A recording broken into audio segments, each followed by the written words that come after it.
The story of Lauda Air Flight 004, accidental reverse thrust deployment. A look back in time at how a Boeing 767 dove into the jungle in Thailand. Lauda Air Flight 004 was a regularly scheduled flight from Bangkok Don Mueang International Airport, BKK, to Vienna Schwechat International Airport, VIE, in Austria. On May 26, 1991, Lauda Air Flight number NG004 took off from Bangkok at 23:02 local time for the 10-hour flight to Vienna. Who has the best connections to Eastern Europe? Who? Who offers a first-class service in business class? Who?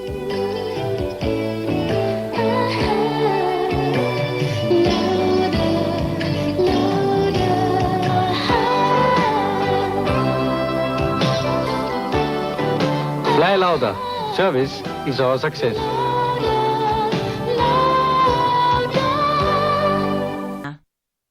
The aircraft used for the journey was a 20-month-old Boeing 767-300ER with the registration number OELAV, the 283rd Boeing 767 built, that was powered by Pratt & Whitney PW4060 engines and was delivered new to Lauda Air on October 16, 1989.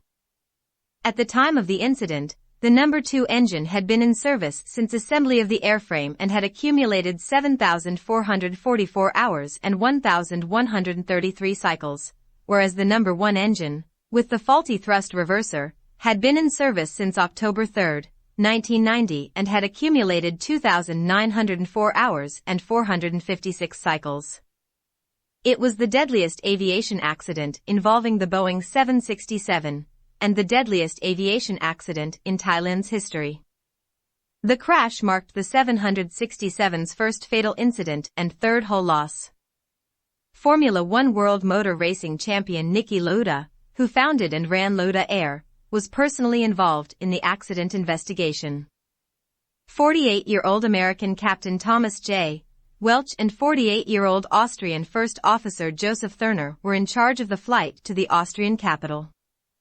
5 minutes after takeoff, the pilots received a visual warning light indicating that a possible system failure could cause the thrust reverser on the plane's number 1 engine to activate.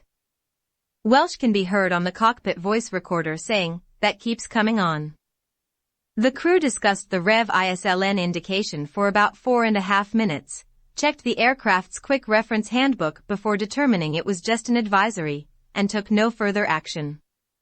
Here's a soft reminder to please leave a like and subscribe to us.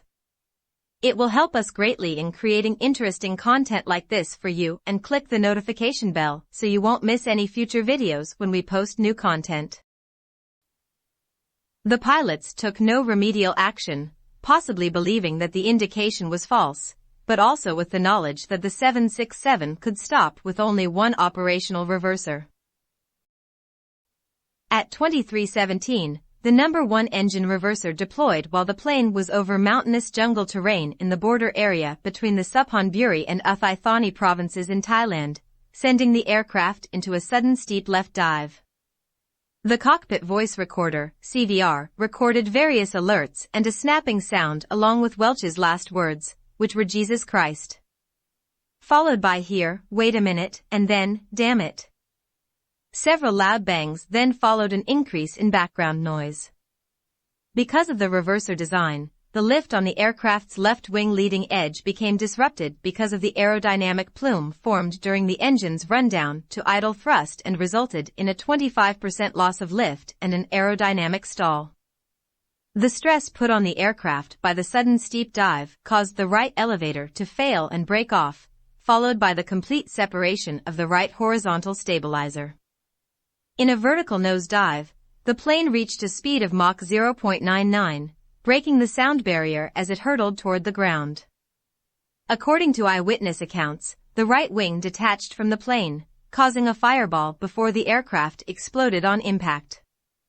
Most of the wreckage was found scattered over around 1 square kilometer of jungle 62 miles northwest of Bangkok, close to the Burmese border. Locals were first on the scene, looting electronics and the personal possessions of the 233 passengers and crew before the bodies were taken to a hospital in the Thai capital. Because there were no refrigerated morgue facilities, the bodies decomposed quickly, leaving dental and forensic experts to try and identify the passengers and crew. Despite their best efforts, 27 people were never identified. With the aircraft's flight data recorder completely destroyed, investigators had to rely on the cockpit voice recorder to decipher what had happened. When speaking about its findings, the head of the Air Safety Division of the Thailand Department of Aviation, Pradit Hoprasatsik, said, "The attempt to determine why the reverser came on was hampered by the loss of the flight data recorder, which was destroyed in the crash." The official investigation into the crash took around 8 months, during which time the airline's owner, NIKI Lauda, traveled to Thailand and then to Seattle to have talks with Boeing. When the Thai investigators released their final report, it said, "The Accident Investigation Committee of the Government of Thailand determines the probable cause of this accident to be an uncommanded in-flight deployment of the left engine thrust reverser, which resulted in loss of flight path control. The specific cause of the thrust reverser deployment has not been positively identified. Due to most of the wiring being destroyed in the crash, investigators could not determine if a short circuit caused the activation of the thrust reverser."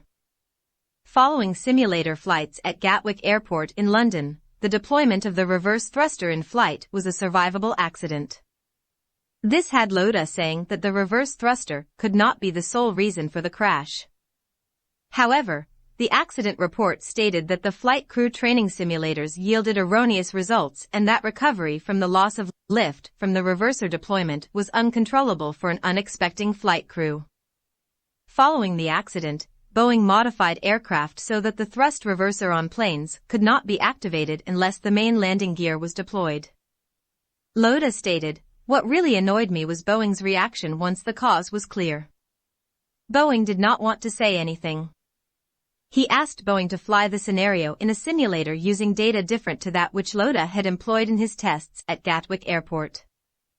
Boeing initially refused, but Lauda insisted, so Boeing granted permission.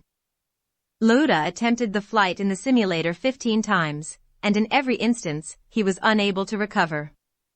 He asked Boeing to issue a statement, but the company's legal department replied that it would take 3 months to adjust the wording. Lauda asked for a press conference the following day and told Boeing that if it was possible to recover, he would be willing to fly a 767 with 2 pilots and have the thrust reverser deploy in air. Boeing told Lauda that it was not possible, so he persuaded Boeing to issue a statement saying that such a scenario would not be survivable. Lauda then added that this was the first time in 8 months that it had been made clear that the manufacturer was at fault and not the operator of the airplane or Pratt & Whitney. When the U.S. Federal Aviation Administration, FAA, asked Boeing to test activating the thrust reverser in flight, the FAA had allowed Boeing to devise the tests. Boeing had insisted that a deployment was not possible in flight. In 1982, Boeing conducted a test in which the aircraft was flown at 10,000 feet, 3,000 meters, and then slowed to 250 knots, and the test pilots then deployed the thrust reverser. The control of the aircraft was not jeopardized, and the FAA accepted the results of the test. In early August 1991, Boeing issued an alert to airlines stating that more than 1,600 late-model 737s, 747s, 757s and 767s had thrust reverser systems similar to that of OELAV. 2 months later, customers were asked to replace potentially faulty valves in the thrust reverser systems that could cause reversers to deploy in flight. Thank you for watching. See you in the next video.